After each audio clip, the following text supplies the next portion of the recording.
I have 4 more poems, and then I'll be out of your hair and out of your ears. But hopefully you might YouTube some of my stuff, because that'd make me happy.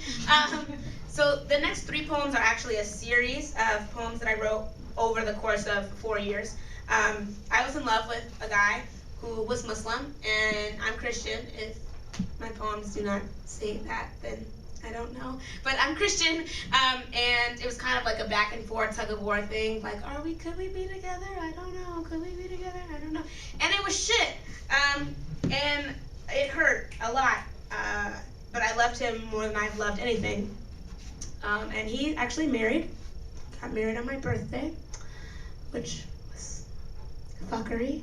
But I digress. So this poem is the first love poem I ever wrote. I wrote it when I was 18, when I met him. It's called In Situations Like This. In situations like this, the first line is always the last line. We fell in love with 2 lips and 2 palms, trained to pray in different ways. Created by 2 different gods who don't speak the same language regardless of how you say it. Arabic and King James don't mix well. You were never supposed to meet me, and our God shouldn't make mistakes, so they even planned for our seasons to spin counterclockwise. Your people kept the calendar by a different deliverer to make sure that we didn't bump into each other at a later date. And so, in both 1984 and 1405, you peeked into the world, made sure it was ready for me like a parent child-proofing electrical outlets and medicine cabinets. And although I wanted to peek into the world with you, play hide and go seek and duck duck goose, our lives would remain more like a game of tag where I always seemed to lag 5 steps behind you. I just wasn't ready.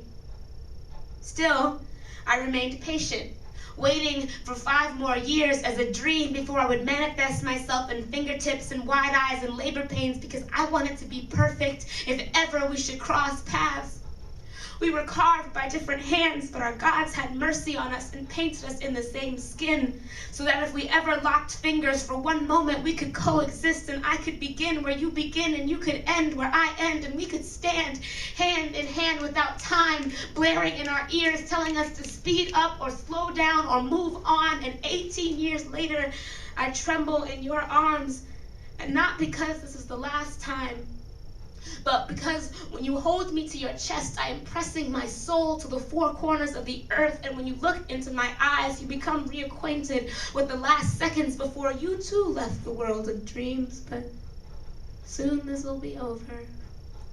And as you lean in for a final kiss, I smear my substitute tears across your cheek so you can remember what it feels like to pour and feel the salt remnants of love evaporate off your skin as if they had never been there at all. The pitcher empties, the hands on the clock split. We loosen our grip, shove hands into pockets, and run to separate sanctuaries to repent, for it was an act of heresy and witchcraft when you read my palms and bridged the language barrier between deities and the gods of both Gentiles and Islam.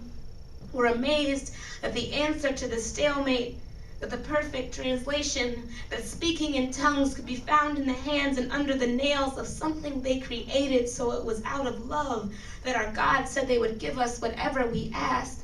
I told them I wanted to carry you with me, so they immortalized you in the constellations in my hand. And nowadays I trace you out as the wayward strand that cuts my love line in half.